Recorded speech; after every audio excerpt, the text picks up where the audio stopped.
नमस्कार, आपण पाहतात कटू सत्य लाईव्ह न्यूज.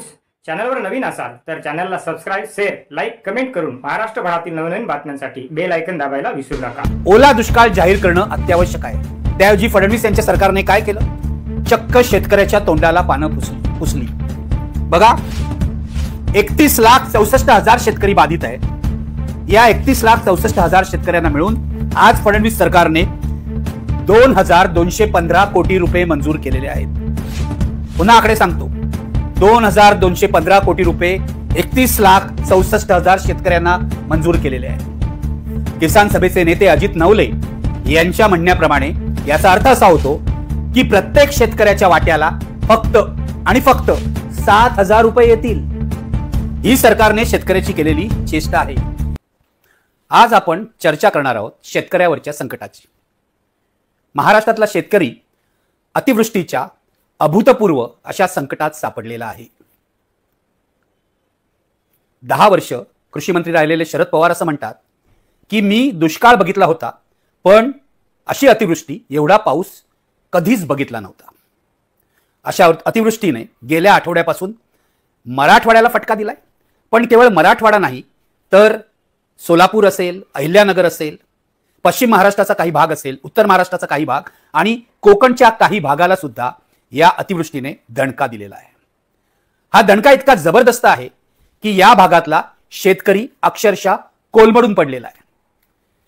महाराष्ट्राचे कृषी मंत्री दत्ता भरणे यांच्या म्हणण्यानुसार साधारणपणे 20 लाख एकर जमिनीवरच्या पिकाचं या अतिवृष्टीमुळे नुकसान झालेलं आहे. 20 लाख एकर हा सरकारी आकडा आहे. प्रत्यक्षातला आकडा 50 लाख एकर पेक्षा अधिक आहे असं शेतकरी नेत्यांचं म्हणणं आहे. मुद्दा असा आहे की उभं पीक अक्षरशः पाण्याखाली गेलेलं आहे आणि आपल्या उभ्या पिकाचं नुकसान पाहून शेतकऱ्यांनी जो आक्रोश मांडलेला आहे, शेतकऱ्याच्या बायका जे रडत आहेत, घरं उद्ध्वस्त झालेली आहे, घरामध्ये पाणी आलेलं आहे, चिखल झालेला आहे, मुलांची शाळा कॉलेजची पुस्तकं वाहून गेलेली आहेत, घरातली भांडी वाहून गेलेली आहेत. ही सगळी दृश्य पाहून मन नुसतं अस्वस्थ होत नाही, तर मन उद्ध्वस्त होतं. हे लक्षात घ्या. काय करायचं या शेतकऱ्याला? मराठवाड्यातल्या शेतकऱ्याने तर फार दुर्दशा पाहिलेली आहे. जानेवारी ते जून या 6 महिन्यामध्ये मराठवाड्यात 520 शेतकऱ्यांनी आत्महत्या केलेल्या आहेत. आता या अतिवृष्टीनंतर शेतकऱ्यापुढे काय वाढवून ठेवलंय हे सांगता येणार नाही आणि ही अतिवृष्टी थांबायचं नाव घेत नाही. वेधशाळेच्या अंदाजानुसार पुढच्या काही दिवसामध्ये अधिक पाऊस पडण्याची शक्यता आहे. त्यामुळे आता जे नुकसान झालंय त्यापेक्षा अधिक नुकसान होण्याची शक्यता आहे. अधिक जमीन पाण्याखाली जाण्याची शक्यता आहे. नुसतं जमिनीत पाणी झालंय असं नाही, तर माती सुद्धा वाहून गेली आहे. लक्षात घ्या. तज्ञ मंडळी असं सांगतात की अशी माती वाहून गेली की जमिनीचं नुकसान होतं, त्यामध्ये पुन्हा पीक लावणं कठीण होतं. माती इतकी वाहून गेलेली आहे की काही ठिकाणी खालचा दगड दिसू लागलेला आहे.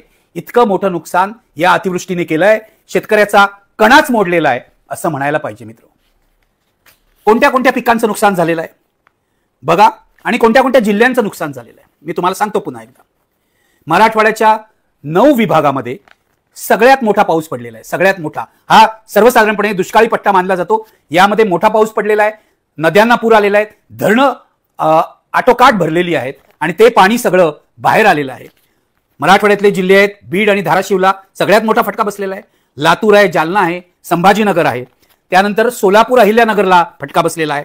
मी मगाशी म्हटल्याप्रमाणे उत्तर महाराष्ट्र, कोकण आणि पश्चिम महाराष्ट्रातल्या काही भागालाही या अतिवृष्टीचा फटका बसलेला आहे. फार मोठं संकट आहे हे महाराष्ट्रातल्या शेतकऱ्यावरचं.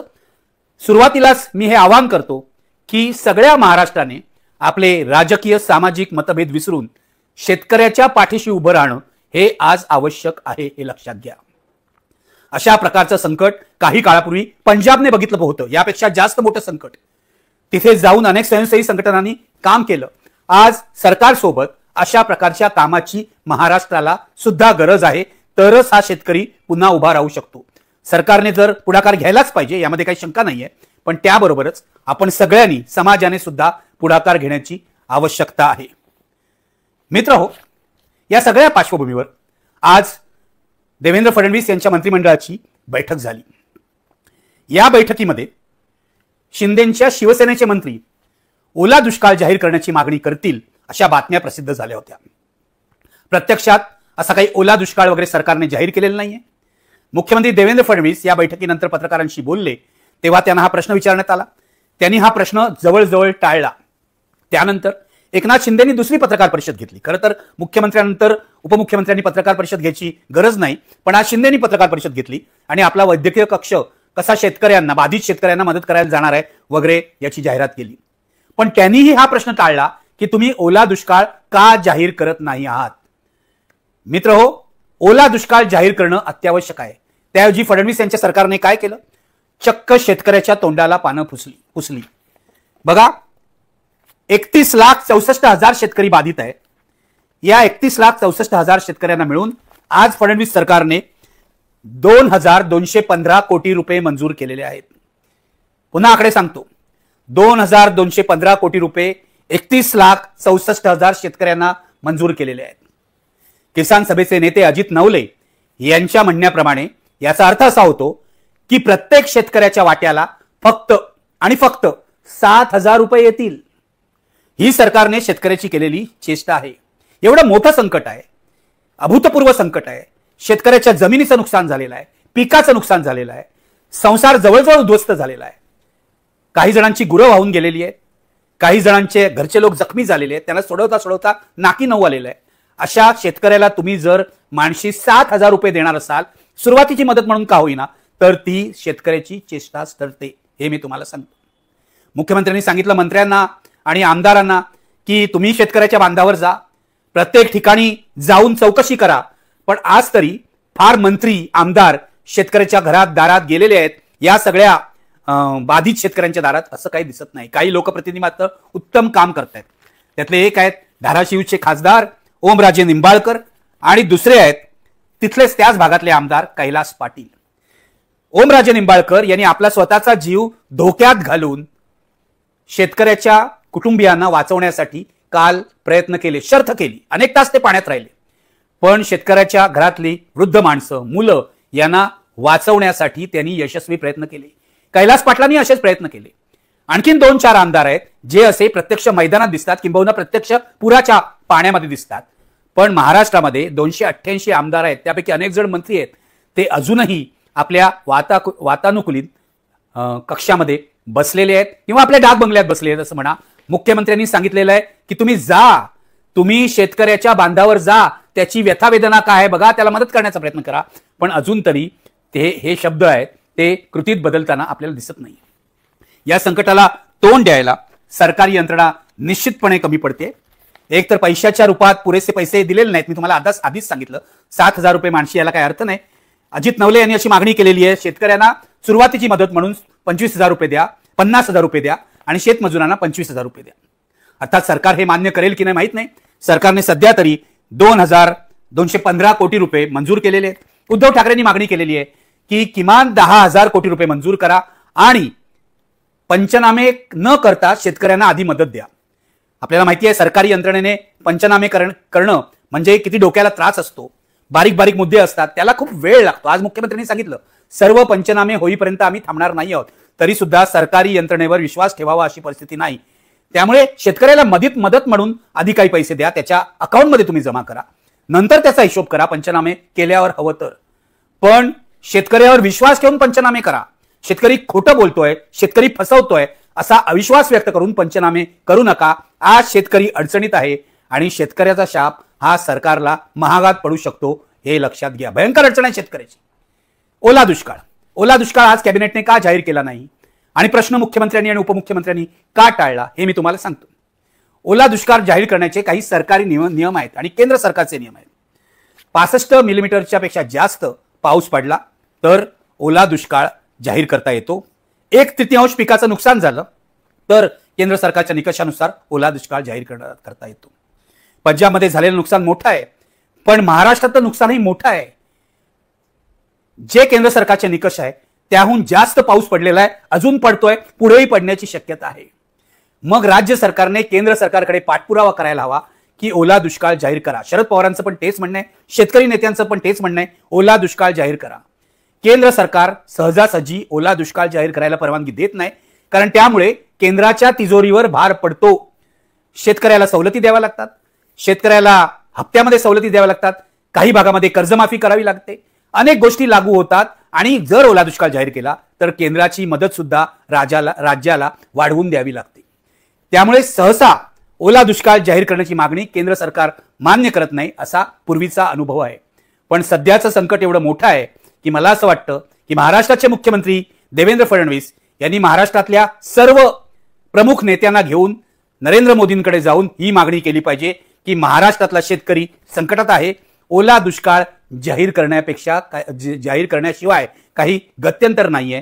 तेव्हा तुम्ही एरवी मी महाराष्ट्राला एवढी मदत केली, महाराष्ट्राचा विकास केला, मुंबईचा विकास केला, या गमजा मारता आता महाराष्ट्रातला शेतकरी अडचणीत आहे, त्याला खरोखरच मदत करा. बघूया मोदीजी काय करतात. अगदी खरंखुरं संकट आहे, जीवावरचं संकट आहे. अशा वेळी जर केंद्र सरकारने मदत नाही केली तर काय बोलायचं आपण?